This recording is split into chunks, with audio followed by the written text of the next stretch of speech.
It was summertime on the island of Sodor. All the engines were very busy. They carried freight and passengers up and down the lines. Sir Topham Hatt came to see Emily. He announced. Said Emily. She was pleased. Emily stopped to fill it with water on the way to the flour mill, but James was already there. Said Emily. James huffed. Asked Emily. He moaned. Said James. And James puffed away. Emily was pleased she didn't have to go to Blacklock. At the flour mill, the flour had been loaded onto trucks.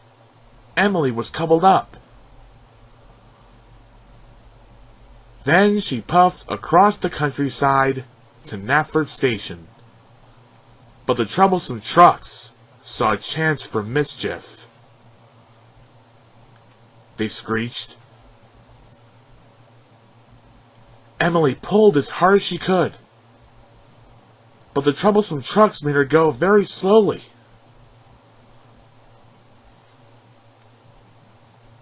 Emily was late delivering the flour, so there would be no fresh bread that day. Sir Topham Hatt was cross. Emily didn't want to have her buffers bashed by boulders, and she didn't want to see the Blacklock monster. Emily puffed. The next morning, the troublesome trucks tricked her again. They chuckled, but they weren't coupled up properly. They giggled. So Emily puffed quickly away. But only half the troublesome trucks went with her. Emily arrived at the station. The station master cried. So Emily had to go back for the rest of the troublesome trucks. Emily cried. When Emily arrived at the mill, the trucks were more troublesome than ever. They sang. This made Emily very cross, and she biffed them very hard. They cried, and they splashed into the duck pond. Emily was covered in a floury mess. That evening, Sir Topham Hatt came to see Emily. Sir Topham Hatt said. Emily was very unhappy. Thomas puffed. Emily moaned. The next morning, Emily puffed sadly to the station. Lots of excited children and vacationers climbed on board. She thought. Soon Emily was steaming up hills and through valleys. She said to herself. Emily reached the murky waters of Blacklock.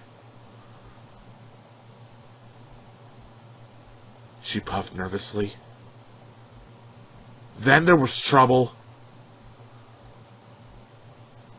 Rocks fell and blocked the line. Emily had to wait for help.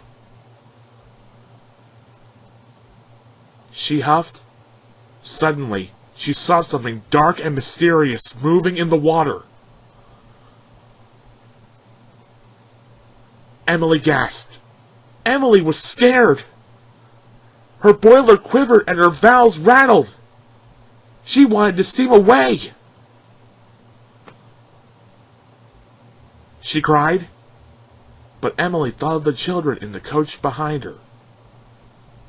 She was determined to get them to their vacation whatever it took.